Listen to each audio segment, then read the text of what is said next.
Alors, on va commencer à regarder. On va commencer aussi à découvrir ce que c'est qu'être divisé. Diviser, c'est voir une chose isolément, l'enregistrer dans notre mémoire et continuer à voir la vie à travers notre mémoire. On a goûté le chocolat. On connaît le goût du chocolat. On connaît l'image du chocolat. Bon, voilà. Dans 2 secondes, vous allez vous lever pour aller chercher du chocolat. Merci Voyez, Jean-Pierre. voyez la suggestion, comment elle peut venir de l'extérieur. On peut vous influencer de l'extérieur. Donc, d'où ça vient, ça? On peut voir les choses isolément. Et après, nous disons, voilà, il y a la chose. Eh bien, c'est dit en toutes lettres. Je suis Ou faire déjà chasser du jardin Ouais, du du paradis. paradis. du paradis. Pourquoi? Parce qu'ils ont commencé à isoler, isoler, isoler. Mais il y a en nous cette faculté qui voit les choses isolément et qu'on appelle la connaissance. On a connu le chocolat en termes de goût, en termes d'image, en termes de son, tu vois, et même en termes de toucher. Et toutes ces informations sont là, réunies dans notre mémoire, dans le mental. Et quand on emploie le mot chocolat, eh bien, tout est là. C'est un ensemble d'éléments isolés. Je sens, je goûte, je vois, j'entends, mais après, je connais, tout ça a été isolé dans notre mentalité. Et lorsque l'on dit moi ou lorsque l'on dit chocolat, tous les éléments forment une synthèse, un concept, tu vois.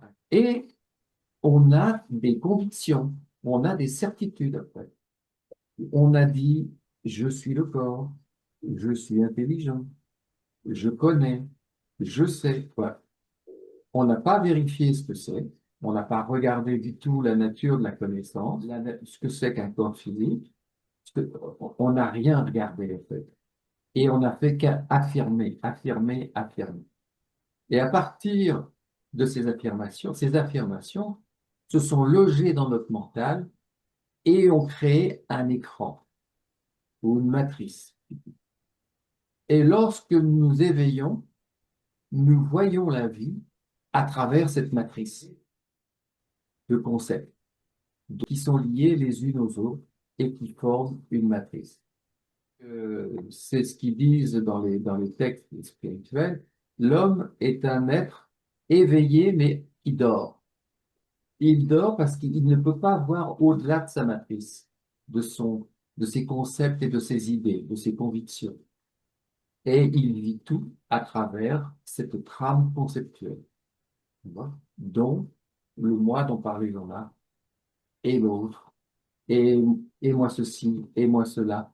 Et tout est divisé, le son, tout va se mettre en marche à partir des affirmations et de ces connaissances qu'on n'a absolument pas remises en question et qui sont devenues des convictions maintenant.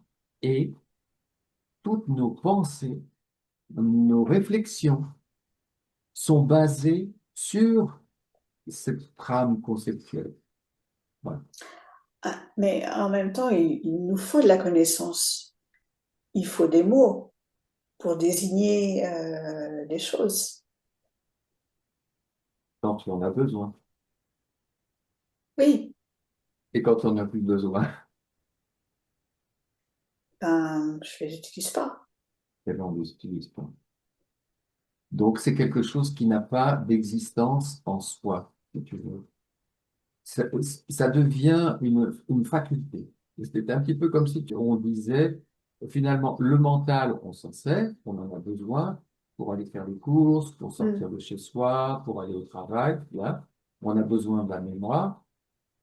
Mais quand on n'en a plus besoin, qu'est-ce qu'elle devient? Elle retourne dans la mémoire. On a un mental. Qu'est-ce que c'est que le mental? C'est une mémoire. Et tout a été consigné danse mentale.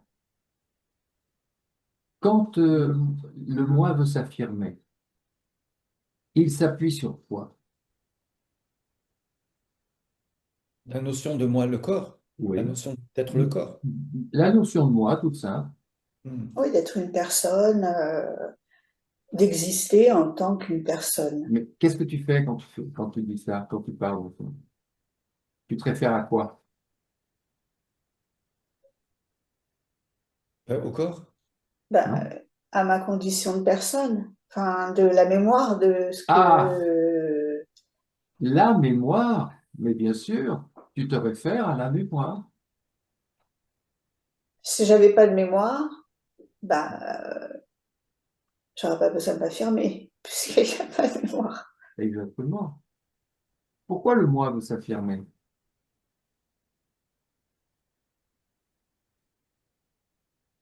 Pourquoi le moi veut s'affirmer? Parce que il pense qu'il est important.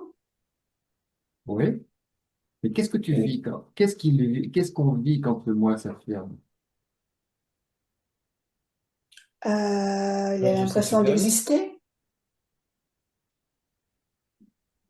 La notion d'exister? Est-ce que tu peux vivre l'existence sans notion de moi qui a la notion d'exister? Mais c'est juste hein, ce que tu dis, hein. C'est juste, hein. Exister par rapport à Ah, quelqu'un ou par rapport à une ah, situation ou voilà. Donc, mais Jean-Marc, elle a dit, C'est l'instinct de domination. Je veux me sentir plus. de me sentir plus. Et qu'est-ce que je plus ressens quand je me sens plus? Ben, du plaisir. de la jouissance, ouais. Je- Ouais. voilà. On découvre la jouissance psychologique, mentale, et moi ceci, et moi cela, et moi, je me fais valoir auprès de gens dans mon travail, et j'éprouve du plaisir. Mais ce plaisir, il a un opposé. Mm. Si maintenant on m'infériorise, qu'est-ce que je vais éprouver? De la souffrance. De la souffrance. On va se sentir resserré. Quelqu'un nous a infériorisé, ou alors j'ai fait une bêtise dans mon travail, ça arrive. J'ai fait une Ouais. bêtise et puis maintenant, ah, mon Dieu, j'ai fait ça. Qu'est-ce que non, c'est pas moi. Ou alors qu'est-ce que je vais dire? Je vais dire que c'est pas moi, ou alors je vais dire que c'est pas de ma faute, que je l'ai pas fait exprès. Ben voilà, on essaye de. Et Hmm. qu'est-ce qu'on voudrait arrêter? C'est ce resserrement à l'intérieur, c'est cette, mon Dieu, j'ai fait une bêtise, je suis sur le banc des accusés, et je voudrais fuir maintenant. Alors, il faudrait continuer l'enquête. Si maintenant le moi se supériorise, il se supériorise à partir de quoi? Euh, De la notion qu'il y a l'autre, d'être moi et l'autre. Oui, mais de ce qu'il sait, ah, de ce qu'il sait que l'autre ne sait pas, il s'identifie à quoi? Ah, Ah, la à la connaissance. connaissance, ouais. à la connaissance. Il s'identifie à la connaissance, mais quelle connaissance? Ben, la connaissance limitée de ce qu'il sait lui-même. De sa De- mémoire. Hmm. Il étale ce qu'il a enregistré. Mais ce qu'il a enregistré, c'est quoi? C'est de la mémoire. Alors maintenant, s'il a entendu des trucs à la télévision, ou s'il a lu des trucs dans un livre, il va répéter ce qu'il a entendu, ce qu'il a lu. Et puis, oui, mais moi je sais. Alors je sais tout ça. Je sais. Voilà. Donc nous voyons que il y a une notion de moi identifiée à une faculté de la vie qui ne lui appartient pas du tout. Et il va prendre du plaisir. Je m'excuse, je vais le dire crûment, mais c'est une masturbation. Voilà. Il va se masturber psychologiquement, il peut se, devant les gens, aussi là, ou même vis-à-vis de nous-mêmes, hein. Les gens orgueilleux, ils peuvent même se retirer, et puis se dire, moi, je n'ai pas besoin de parler avec moi. Je suis de ça. Et voilà. Voilà, et il se retire. C'est le pire problème humain, c'est se couper du monde parce que on a une idée de soi. Peut-être ce qui arrive aux gens, les richissimes, quand on s'incarne sur Terre. On tombe dans un piège parce que la notion de division est une base qui s'appuie sur les sens, sur le corps physique. Et c'est à partir de cette notion que tout va découler. Moi qui connais, moi qui vois, moi qui entends, moi qui sais. Et on répète. Moi je sais, moi je connais, moi je connais, moi je sais. Mais on le répète et on le garde en nous, ça. Et le Mais il paraît moi, que les bébés ne se reconnaissent dans une glace, dans un miroir, qu'après 18 mois. On met un bébé devant une glace, un miroir, tant il ne se reconnaît pas. Il croit que c'est quelqu'un d'autre, un autre bébé. Mais à partir du 18 mois, bon, c'est une moyenne, hein, c'est pas c'est ça. évidemment strict, mais à partir de 18 mois, il se reconnaît. Il peut, voilà, il montre, on lui dit son nom et puis il montre la glace, il montre le reflet dans la glace. Mais avant 18 mois, ce même bébé ne se reconnaît pas. Il n'a pas encore associé son image au nom que les parents lui ont donné. Il faut faire attention aussi que derrière la notion de parent, il y a aussi un moi. Et moi, je suis papa, et moi, je suis maman, et le moi est partout, en fait. Mm. Il faut déjà découvrir ce qu'il est, comment il s'est construit, comment il s'est conçu, et comment il occupe notre conscience, comment il a pris possession des lieux. Quand on est face à la mer, dans la nature, ça, il n'y a pas de grand personnage, il n'y a pas de moi.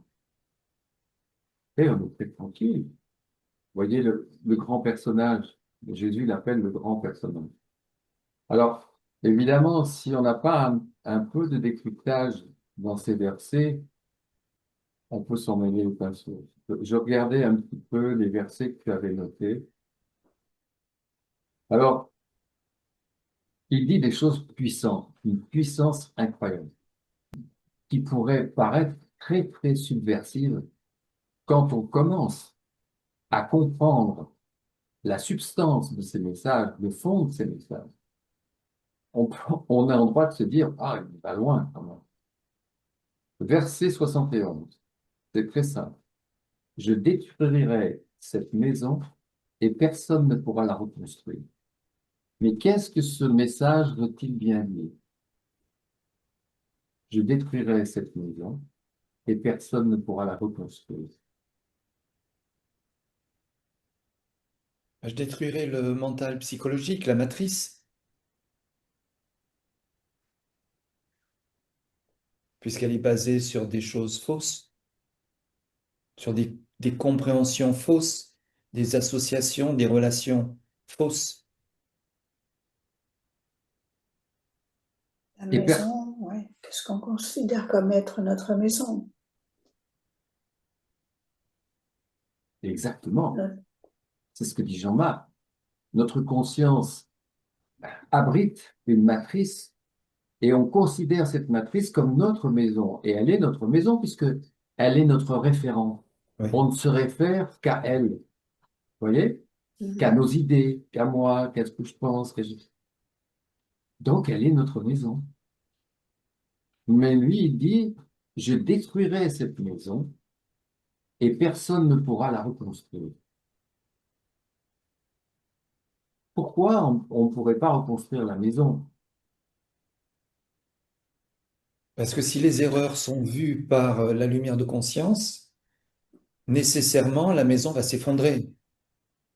Elle ne pourra pas se reconstruire puisque les fondations même seront vues, seront mises en pleine lumière. Donc la maison ne pourra pas se reconstruire. Ce qui veut dire que voir, une fois qu'on a découvert la nature de la vie en nous, quelque chose d'autre se conçoit, la lumière de l'expérience spirituelle. C'est la nouvelle maison, C'est la nouvelle maison la maison juste, la maison de lumière, de mon qui est Père. issue des méditations, des regards portés, des perceptions, des prises de conscience. Et c'est cette nouvelle maison qui est en train de se construire en nous. Exactement. Enfin, c'est l'être spirituel. C'est l'être spirituel. Ou on pourrait même dire la matrice spirituelle, si tu veux, Oui. le mental. Alors, on l'appelle le supramental. Mm. Voilà. C'est-à-dire, c'est un mental qui a comme substance même, comme fondation, la vérité. Voir clairement quelque chose. C'est ça. Mais quelque chose reste de ces regards. Quand vous regardez une chose, quelque chose reste de ces regards. Et c'est cette lumière d'évidence qui fera que la maison ne pourra plus se reconstruire. Quand on est là et qu'on commence à passer de l'autre côté de l'enlever la feuille, là, on évolue après la peur, on évolue dans la lumière. Et c'est une ouverture incroyable, vous n'avez pas idée, parce que ça nous permet d'accéder à d'autres plans, d'accéder, bon, voilà, après ça devient du roman feuilleton, mais ce chemin-là conçoit un champ de conscience, conçoit une terre de lumière. Et quand on y est, eh bien, je suis dans le regret de vous dire que il n'y a pas de retour en arrière. Voilà. Une fois qu'on est dans la C'est lumière. une bonne nouvelle. Mais oui, c'est une bonne C'est nouvelle. pas, il n'y a pas Est-ce de que regret vous, à avoir. une fois que vous avez été là, que vous êtes là dans le coin, là, et que vous êtes envahi par cette lumière, que vous voyez clairement, est-ce que vous auriez envie de retourner dans le monde chaotique humain où les gens se battent Ben, parfois, on y retourne. Oui. Parce que notre mental a la dent dure. Oui, C'est, ouais. On a vu que le mental, c'est aussi un pouvoir qui crée des forces. Et ces forces ne se laissent pas faire comme ça. ouais. Le moi ne se laisse pas faire comme ça. Si, Oui, chaque verset vraiment apporte enfin, une pierre à l'édifice, quoi, à notre édifice. Chaque verset a quelque chose d'hyper important dans tous les aspects de notre vie, dans la vie quotidienne. Enfin, je sais pas, ça date de plus de 10 000 ans, mais c'est toujours pareil, quoi.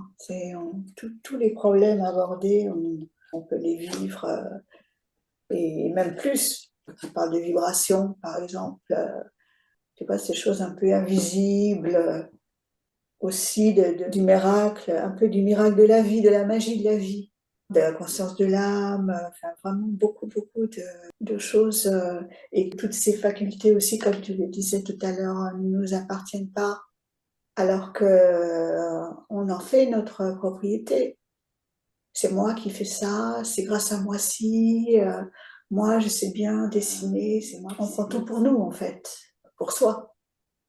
Alors que là, on peut découvrir que on n'a rien à voir là-dedans, même au niveau de la création, même au niveau de la conception. Ça, c'est vraiment des choses on n'entend jamais nulle part. pouvoir créatif, on a tous un pouvoir créatif en nous, mais on s'attribue tout ça. C'est Jésus qui dit ça aussi, et vous êtes comportés comme des voleurs. Oui, mais Alors, le monde, si on lui enlève, si on enlève au moins les facultés, les pouvoirs de la vie, donc ce que Jésus appelle se dépouiller, mais c'est un immense drame. Qu'est-ce qui lui reste? Rien. Mm.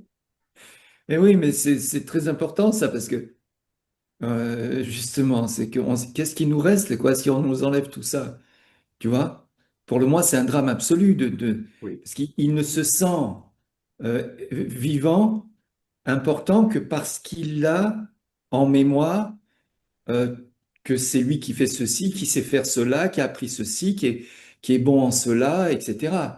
Tu vois? Donc, si on enlève tout ça, il est complètement paumé, quoi. Il est complètement perdu.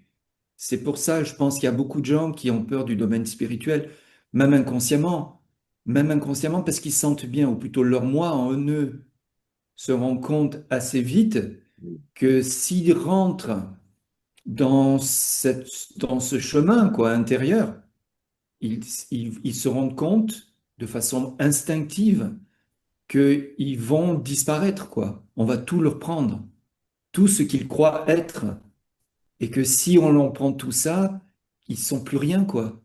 Tu vois? C'est un gros truc, ça. C'est pas quelque chose d'anodin. Tu vois, si on enlève toutes ces facultés qui appartiennent à la vie et dont on pense qu'elles sont à nous, on va dire mécaniquement, instinctivement. C'est moi qui sais faire ceci, qui comprend bien, qui comprend vite, etc. C'est un drame immense, quoi, pour le moi, d'être totalement dépouillé de tout ça. Parce qu'il reste plus rien, quoi. Tu vois? C'est un drame, ça pourrait être un drame. Oui, oui. Oui, il y a beaucoup de gens qui reculent quand on commence à parler de ça, dont Jésus parle d'ailleurs, il faut tuer le grand personnage. Alors, on se voit à travers l'image qu'on a construite de nous-mêmes, mais pas à travers ce que nous sommes dans notre réalité existentielle. Tout comme on se voit qu'à travers le fait que je suis français, c'est un Allemand, c'est un Arabe, c'est un Iranien, c'est un... Voilà. Voilà. Vous voyez comme tout est isolé dans notre esprit, dans cette matrice-là dont on a parlé, et on voit le monde à travers ses connaissances, ses aspects isolés. On voit comment l'être humain est identifié à l'image qu'il a construite de lui-même. Et à partir de là, il est dans sa conception et il se voit isolé. Alors il peut se dire, oui, mais j'ai des connaissances, j'ai ci, j'ai là. Et maintenant, si quelqu'un vient et lui dit, oui, mais ça va, tout ça t'est donné, tout ça t'est offert, tout comme le fait de concevoir un enfant. Ta mère, elle t'a conçu, ton père, il t'a conçu. Bon, je veux bien, ils ont fait quelque chose. Mais c'est pas eux quand même qui ont créé cet extraordinaire pouvoir de concevoir un être dans la matière. N'importe quelle femme, n'importe quel homme peut concevoir un être. Voilà, on n'a pas besoin d'être. Alors, oui, là où on peut rendre hommage aux parents, c'est évidemment c'est eux qui élèvent les enfants. Voilà. Il y a une forme de sacrifice quelque part, parce que les parents doivent s'occuper de leurs enfants et ils pensent.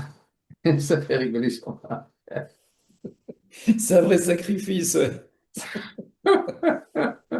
C'est un autre chemin de croix, ça. Ça, c'est un chemin de croix. Jésus avait tout compris, il n'avait pas de gosse, hein. D'après ce qu'on Voilà. nous dit. Il y en a qui disent qu'il en a eu. Alors, bon, Ah, maintenant, bon, tout ça, c'est sur les réseaux, hein. Vous voyez comme quand on entre dans cet univers-là, dans ce domaine, c'est quand même une véritable aventure. Alors, c'est une aventure, mais on peut très bien voir comment elle se conçoit et quel chemin nous prenons, nous, pour éclairer la vie à l'intérieur de nous. Ah, qu'est-ce qu'il y a? Il y a d'abord l'état d'inconscience, d'éveil, et puis il y a le réveil, l'éveil. C'est quand on commence à porter notre attention vers l'intérieur et à découvrir la nature de la vie.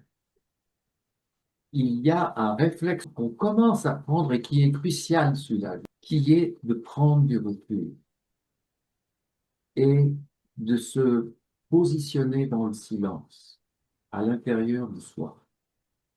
On est dans le silence et on prend conscience.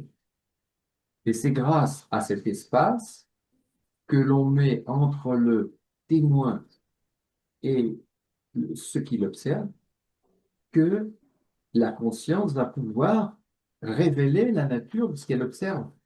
Alors évidemment, dans ce recul, on va commencer à voir clairement et nettement ce que je suis et ce que je ne suis pas. On va de plus en plus se rapprocher du témoin qui voit et dire, oui, mais le témoin, il est toujours là.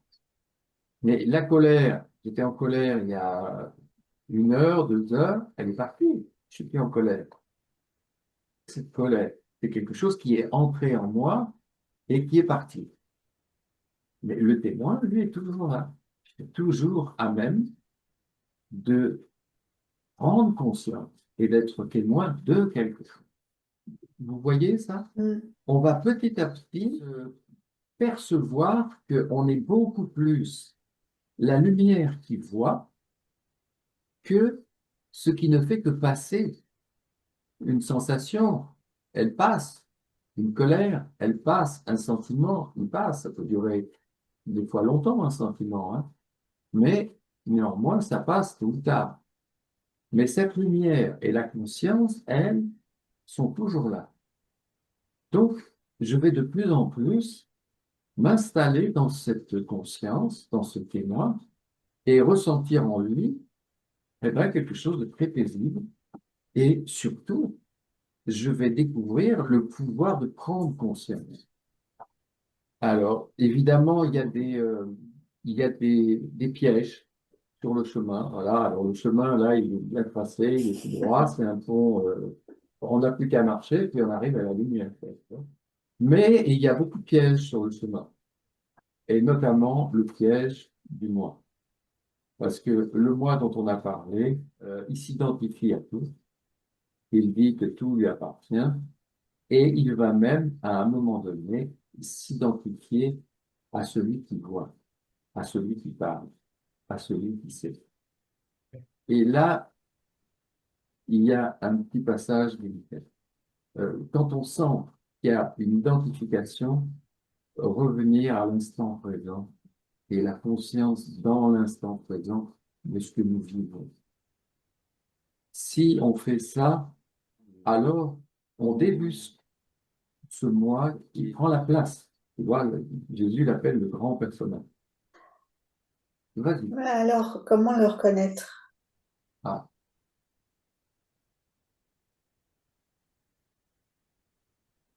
Est-ce qu'on ne sent pas Euh, que... Oui, vas-y, vas-y. Déjà, il parle. Oui, Déjà, ça parle. Ou ça pense. On oui. pense ou on parle. Parce que quand on est dans le témoin vraiment, il n'y a pas de pensée. Ça ne parle pas. Il n'y a pas de son, il n'y a pas de mots. Déjà, quand ça parle autrement que pour, comment dire, exprimer quelque chose, parce qu'on peut parler pour exprimer quelque chose qui a été vu, par exemple. Quelque chose a été vu en soi et on peut l'exprimer avec des mots. Ça encore, c'est le rôle de l'intellect, quoi, Oui, je peux d'exprimer quelque l'écrire. chose, n'importe quoi, pas seulement ce qui a été vu en soi. Mm. Si on demande l'heure, ben voilà, on donne l'heure. Voilà. Mais quand ça parle avec une notion de division, moi et l'autre au boulot, où elle n'a pas dit ci, elle avait dit ça, mais elle n'a pas tenu parole, enfin, ce genre de discussion toxique, entre guillemets, où on se plaint, où on projette le week-end prochain, on va faire ça, ça sera génial, on va bien s'amuser, enfin, ce genre de choses, quoi où il y a une projection de moi et d'un lieu, d'un groupe de personnes, enfin peu importe. Là, voilà, quand on parle comme ça, le moi est là.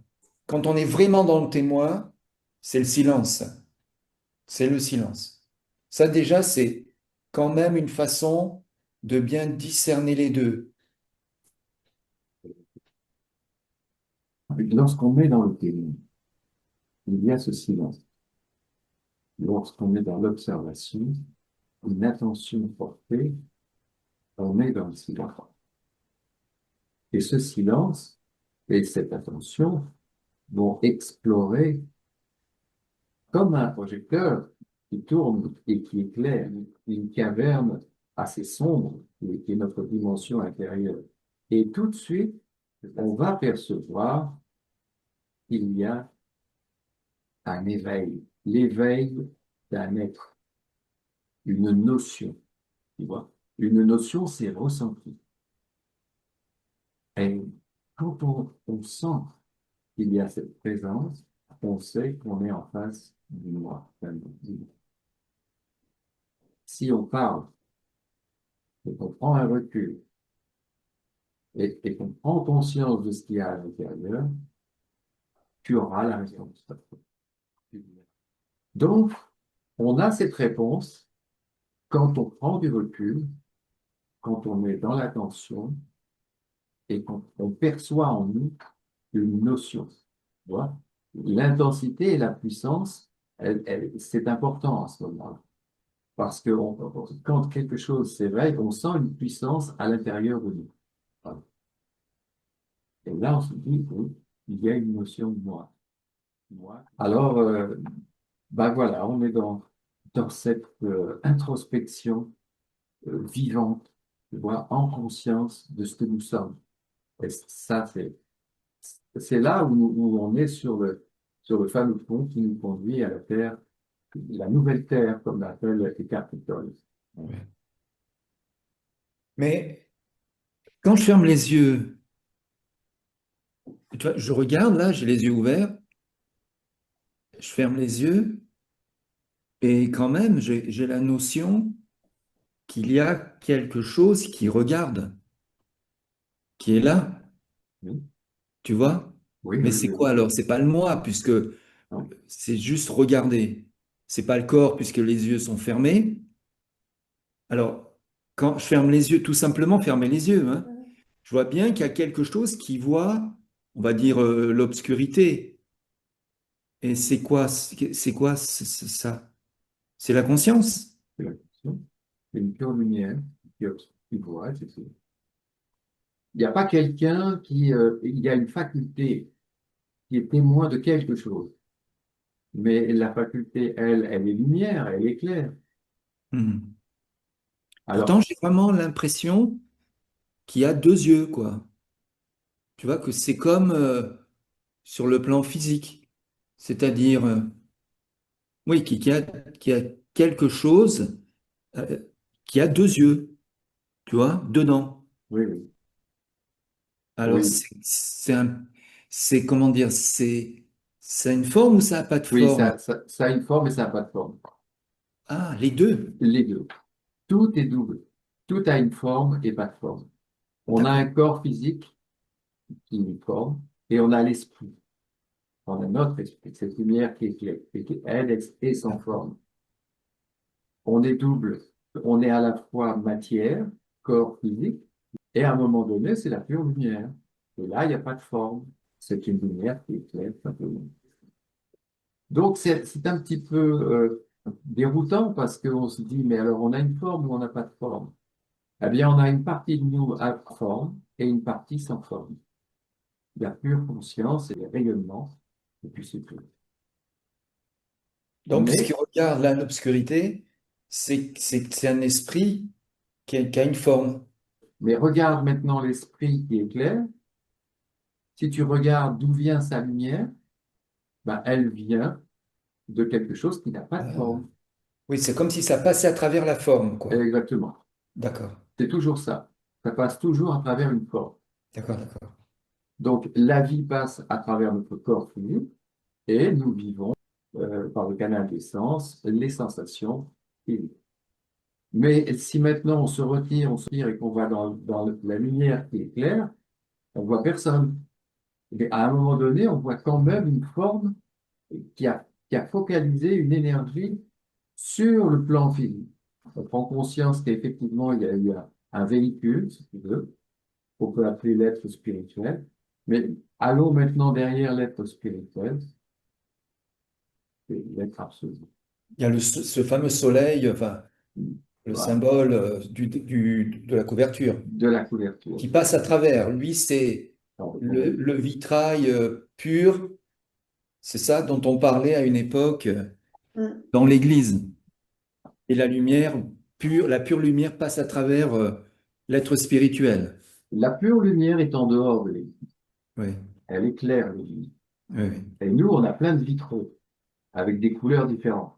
oui, Alors oui, évidemment, la lumière, là, elle passe et elle éclaire notre mental, notre intellect, nos concepts, la oui, fameuse matrice dont on parlait. Certains vont avoir une lumière rouge, plutôt dans les passions, d'autres des lumières plutôt roses, tu vois, dans l'affectif, d'autres des lumières plutôt dans le jaune, dans l'intellect aussi, ou là. Et puis à un moment donné, ben, alors, soyons nous-mêmes, hein, on n'a pas à nous changer, parce que le changement, il se fait sur le chemin.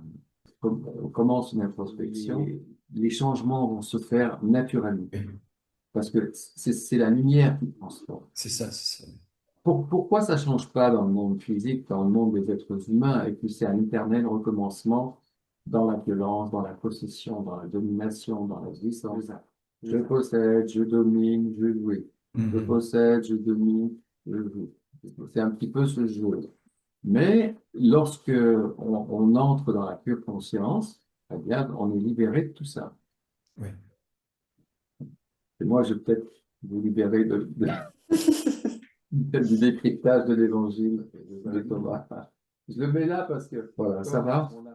Ouais, Ça va. super, super Ouais, intéressant, ouais, ouais, ouais. Ouais, ça fait du bien de se replonger dans cette dimension, quoi. oui, Comme je disais à Pascal tout à l'heure, ça réactive tout ce qui avait déjà été vu un petit peu, des choses qu'on n'a pas vues, mais des choses qui avaient été vues, mais comme si elles n'étaient pas présentes, quoi, tu vois. Et puis soudain, elles reviennent, elles sont présentes à nouveau. C'est très important, hein, ce genre de Mhm. réunion. oui, faut pas qu'on s'endorme de ce côté-là. Oui, c'est Il ça. faut un petit peu revenir à Mhm. la source et à ce qui est essentiel, quoi. Mhm. Oui. Voilà. Voilà, les amis.